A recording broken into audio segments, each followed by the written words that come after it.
Our look at America at 2:50 continues this morning with the story of a revolutionary hero whose name may not be familiar.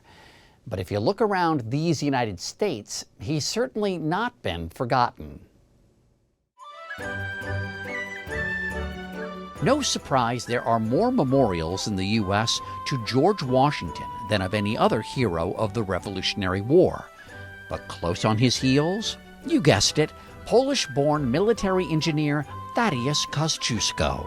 Across the street from the White House, in Chicago by Soldier Field. There's one in St. Petersburg, Florida. There's one in Philadelphia. There's one in Boston. Every town that had Polish Americans in it put up a statue to their national hero. And it's not just statues. Oprah Winfrey's Mississippi hometown, even a heavily trafficked, if often mispronounced, bridge in New York City. And then not doing more than 25 miles an hour as you approach the Kosciuszko. Which is where journalist Alex Storozinski often heard his name. When I was growing up, they'd say, "There's traffic on the Kosciuszko Bridge." And I kept calling up all these radio stations and saying, no, it's Kosciuszko. It's actually not that hard to say. The first syllable is cuz, like the word cousin. The second one is choose, like choose or lose. Kosciuszko. You made this so easy. Kosciuszko. Kosciuszko, there you go. Kosciuszko. I think he's got it.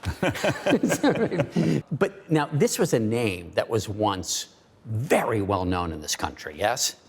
He was very well known in this country. Storozinski should know. He wrote a book about Kosciuszko, an immigrant who became key to the colonists' victory over the crown, arriving from Poland just weeks after the signing of the Declaration of Independence. He gets to Philadelphia, and he walks into Benjamin Franklin's print shop. Does he speak a lick of English?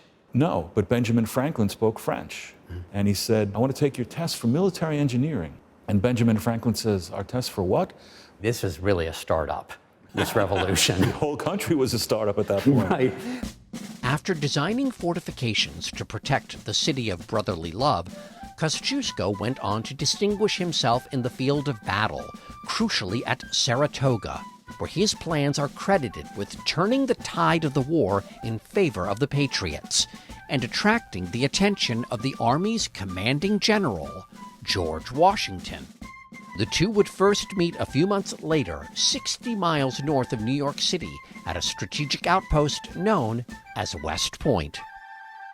Initially, George Washington thought Kosciuszko was French, and he kept inquiring about him in letters, writing to other officers. And he spelled his name 11 different ways.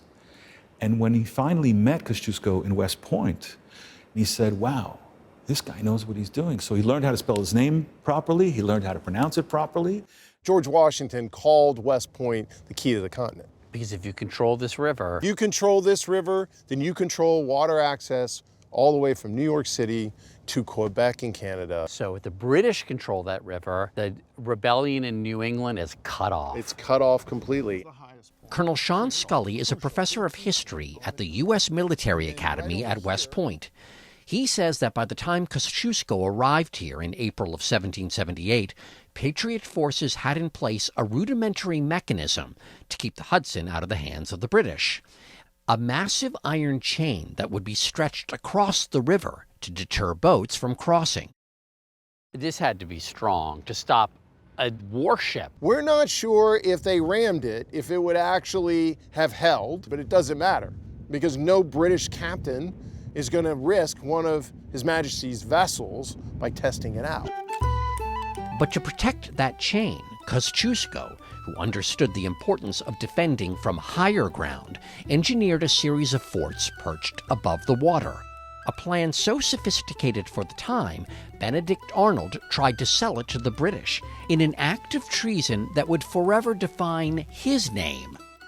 Fortunately, Arnold failed, and the revolution succeeded, and Thaddeus Kosciuszko took his place in the history books, alongside other immigrant heroes who'd come to the colonists' aid. It's striking to me how much of a magnet all over the world the American Revolution was. It starts all the other revolutions, and I think in part that's because The philosophy that underlines the revolution that's stated in the Declaration of Independence is so aspirational that power comes from the people, not from a king. It states that all men are created equal, that they have certain inalienable rights, and that those rights are what governments are created to protect. All of this is new. In his will, Kosciuszko directed that the money he made during the war be used to purchase the freedom of enslaved Americans, including those owned by his friend Thomas Jefferson. That plan never came to fruition. And he was also very humble. Alex Storozinski believes Thaddeus Kosciuszko's name deserves to be better known to Americans, even if they have a hard time pronouncing it. He truly believed in freedom for all. I mean, that's truly beautiful.